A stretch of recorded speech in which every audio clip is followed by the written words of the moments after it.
이 씨라는 사람의 예를 들어보면 이 명문 대학은 졸업하지 못했지만 그같이 취직한 회사는 매우 이름 있는 기업이었다고 합니다.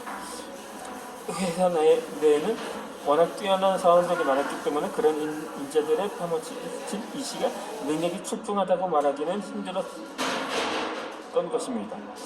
그러나 그는 회사에 입사한 지 2년도 되지 않아 젊은 나이에 재무부서의 부장이 되었습니다. 이에 많은 사람들이 이 씨의 쾌속생신에 위해했습니다. 그 이유는 첫째, 비록 그가 회사 업무에 열정을 보이고 사장에게도 충성스러운 직원이기는 했지만 다른 사원들과 확연히 구분될 정도로 뛰어난 실적을 낸 것은 아니었기 때문이었습니다. 둘째로 이 씨는 비교적 본분에 만족하고 말수적은 내성적인 사람으로 기회주의자도 아니었고 조건이 남들보다 월등히 유리하지도 않았습니다. 셋째는 남의 일에 참견하기를 좋아하는 사람들이 지켜본 바로 그 뒤에서 봐주는 사람도 없었고 주위 사람들을 자기 손으로 만들려고 애쓰지도 않았던 거죠.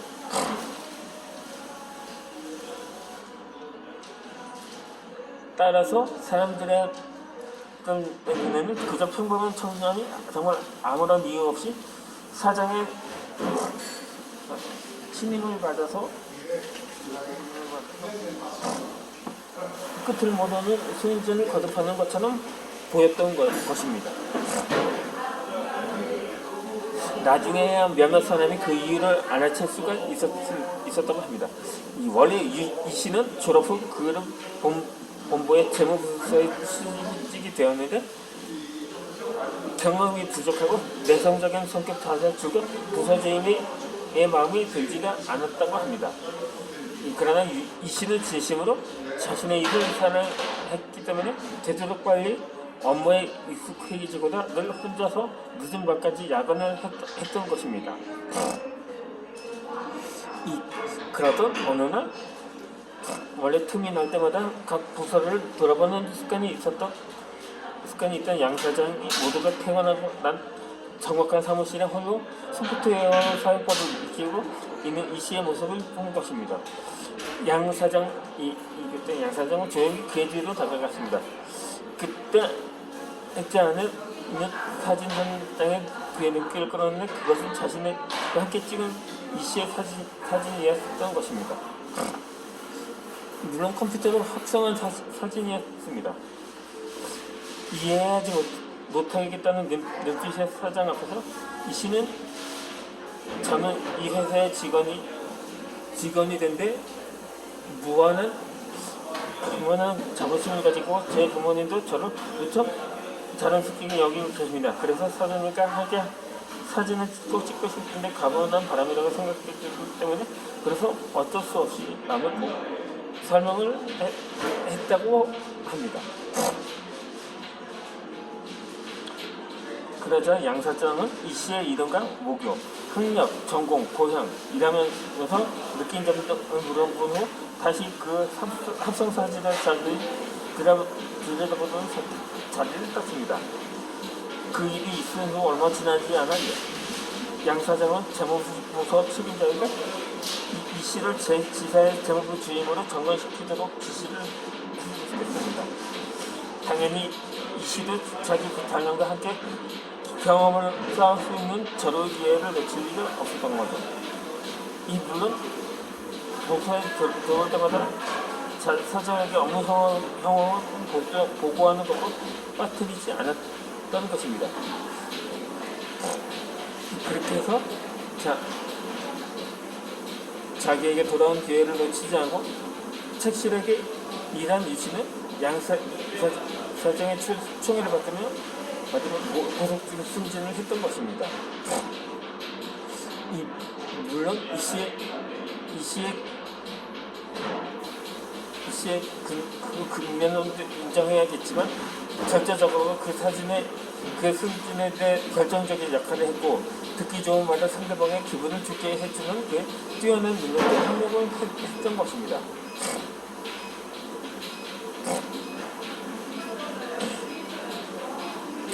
그러니까 사람이 말에 따라 어떠한 말을 하느냐 분위기가 달라질 수가 있는 것입니다. 예전에 제가 직업 훈련을 받은 적이 있습니다. 이전에 말했던 에덴 복지재단이 아니라 그 전에도 한번 받아보고 실습이라고 하죠. 인턴이라고 해야 하나요? 그런 장애인들의 위주로 하는 그런 직업 훈련이었는데 마찬가지로. 근데 제가 사실 제가 할 수 있는 것도 하고 싶은 일도 아니었기 때문에 물론 탈락을 했습니다. 그런데 그때 오히려 탈락하길 잘했다는 생각이 들었던 때가 있었습니다. 그런데 교회 집사라는 분이었거든요. 거의 환갑이 가까웠던 분이었는데 어찌나 나의 실체적인 결함을 조롱하는지 있는 내내 그렇게 마음이 썩 맺히지가 않았던 것입니다. 그런데 더 참을 수 없던 것은 내가 이것이 선천적이라고 말을 하자 그때 정말 제 어머니까지 모욕을 한 게 아니겠습니까? 정말 그때 정말 한번 살인 사건이 날 뻔했던 적이 있었는데 참았었습니다. 오히려 더 일을 크게 버리고 싶진 않았기 때문이기도 했을 뿐더러 그렇다고 뭐 상황이 나아지는 것도 아니고 오히려 더 지탄만 받을 게 뻔했기 때문이었다고 판단을 했었던 거죠. 이렇게 사람이 말 한마디, 물론 또 글을 쓰면 글 하나라도 약간 신중을 기해야 한다는 것입니다. 또 예전에 어느 채팅창에 들어가 봤는데 어떤 인사를 한 사람이 강퇴를 당했다고 합니다. 사실 거기 저녁 인사를 한다는 게 저녁 뭐 써요? 라고 인사말을 썼는데 근데 오타가 난 거예요. 저녁인데 역이 아니라 니은자로 친 거였지 뭡니까? 그러니까 그 사람은 완전히 변태인 줄 알고 완전히 기겁을 해서 강퇴를 시켰던 거죠. 만약에 상대가 남자였다면, 물론 남자였어도 어떻게 될지 모르겠지만 그 광장이 여성이었을 것입니다. 그러므로 이게 그러니까 님이라는 글자에 점 하나만 찍으면 남이 된다는 말. 이게 노래 가사가 있는데 마찬가지로 또 무슨 채무와 관련된 광고가 있는데 그것도 그러니까 벽보 형식으로 된 광고가 빛이라는 글자에 점 하나만 찍으면 빛이 된다. 그러니까 지읒 발음이 치읒 발음이 된다는 거죠. 그렇게 해서 무슨 신용불량자 구제제도의 차원에서 광고가 난 적이 있었거든요. 물론 그런 지금도 아직 존재는 합니다. 그래요. 몇 년 전이기 때문에 워낙 빠르게 유행이 지나가다 보니까 지금은 찾아보기엔 어려울 것 같습니다. 아무쪼록 이 시에서 한 행동은 회사에서의 사장은 직원들의 이러한 행동을 어떻게 바라볼까요?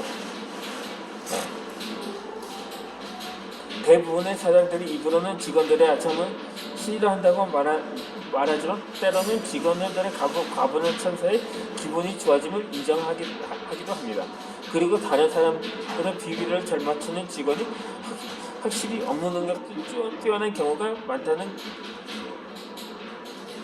겁니다. 사장 역시 사람이고 아부하는 말을 들으면 기분이 좋아지는 것은 사람이라면 누구나 가지고 있는 일종의 천성인 거죠. 더군다나 사장이 어떤 일을 진행시키고 나서 그 결정이 판단이 서지 않을 때 누군가 곁에서 오는 처사했다고 몇 마디 하지만 기분이지와 우쭐해지면서 이 사람이 나를 더 잘 아는구나 혹은 코드가 잘 맞는구나 하고 생각할 것입니다. 물론 사장들도 이러한 그런 직원들이 많던 적도 잘 보여서 무언가를 얻으려고 하는 심리를 알고 있을 것입니다. 그들 대부분이 갖고 있는 능력이나 흥미가 있기 때문에 정당한 경쟁만을 통해서 자신의 의지를 드러낸 방법이 없다고 느껴져 지름길처럼 보이는 이러한 방법을 사용해 사장의 마음에 들기를 원하는 것입니다. 어찌되었든 대다수의 사장들은 남의 비교를 잘 맞추는 사람들이 사는 전체 분위기를 거머시키는 데 상당한 도움이 된다고 보고 있습니다. 사장의 입장에서 높은 이윤 창출을 위해 직원들을 부단히 격려하고 좀 더 여성적인 근무 의지를 북돋을 필요도 있지만 약간은 과장스러운 듯하더라도 동료들의 칭찬과 격려는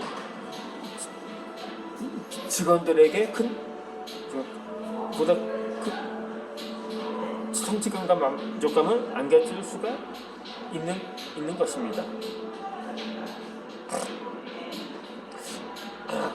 그러나 분명 입에 발린 말에 현혹되어 판단을 그르치는 사람들은 적지가 않습니다.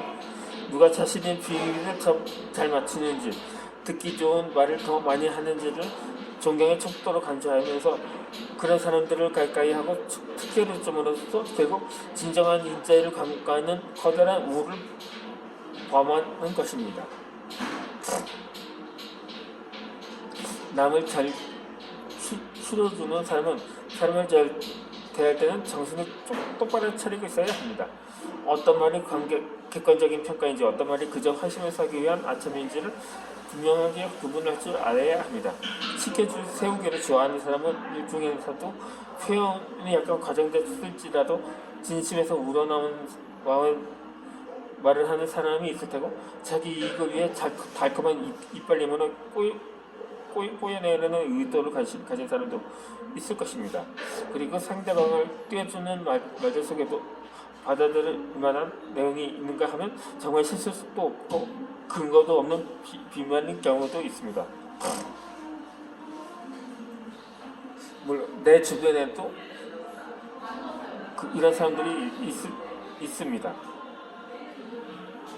그들은 능숙하게 당사자의 기분을 맞춰주고 뛰어난 기계로 은밀히 그들에게 넘어가도록 만듭니다. 그러나 이런 사람들은 나의 허영심은 망설시켜줄 수도 있을지 않아도 그 외에는 나에게 아무런 이득도 되지가 않습니다. 이런 사람들을 대할 때는 반드시 정신을 똑바로 차리고 그들의 말을 곧이곧대로 믿지 않아야 할 것입니다.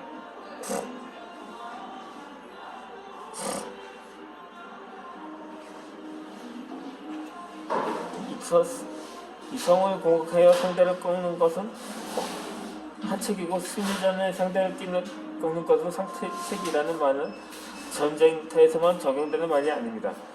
상대의 마음을 공략하는 것이 나야말로 원만한 대항강대의 비결로 이미 오래전부터 무수한 사실들이 이를 증명해주고 있습니다.